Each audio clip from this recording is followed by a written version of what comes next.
बात उस समय की है जब महात्मा बुद्ध विश्व भर में भ्रमण करते हुए बौद्ध धर्म का प्रचार कर रहे थे और लोगों को ज्ञान दे रहे थे। एक बार महात्मा बुद्ध अपने कुछ शिष्यों के साथ एक गांव में भ्रमण कर रहे थे। उन दिनों कोई वाहन नहीं हुआ करते थे, सब लोग पैदल ही मीलों की यात्रा करते थे। ऐसे ही गांव में घूमते हुए काफ़ी देर हो गई थी। बुद्ध जी को काफ़ी प्यास लगी थी और उन्होंने अपने शिष्य को गांव में पानी लाने के लिए आज्ञा दी। जब वह शिष्य गांव के अंदर गया तो उसने देखा वहां एक नदी थी जहां बहुत सारे लोग कपड़े धो रहे थे। कुछ लोग नहा रहे थे तो नदी का पानी काफ़ी गंदा सा दिख रहा था। शिष्यों को लगा कि गुरुजी के लिए ऐसा गंदा पानी ले जाना ठीक नहीं होगा। ये सोचकर वह वापस चला गया।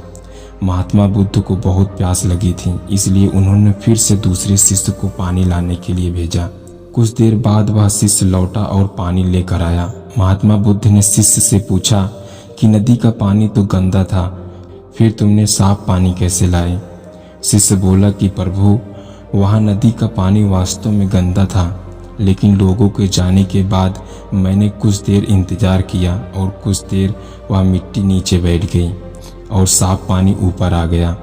बुद्ध यह सुनकर बड़े प्रसन्न हुए और काफ़ी शिष्यों को भी सीख थी कि हमारा ये जीवन है या पानी की तरह है। जब तक हमारे कर्म अच्छे हैं तब तक सब कुछ शुद्ध है, लेकिन जीवन में कई बार दुख और समस्या भी आते हैं जिससे जीवन रूपी पानी गंदा दिखने लगता है। कुछ लोग पहले वाले शिष्य की तरह बुराई को देखकर घबरा जाते हैं और मुसीबत देखकर वापस लौट जाते हैं। वह जीवन में आगे कभी नहीं बढ़ पाते। वहीं दूसरी ओर कुछ लोग धैर्यशील होते हैं, वो व्याकुल नहीं होते हैं और कुछ समय बाद गंदगी रूपी समस्याएं और दुख खुद ही खत्म हो जाते हैं। तो मित्रों, इस कहानी की सीख यही है कि समस्या और बुराई केवल कुछ समय के लिए ही जीवित रहती है।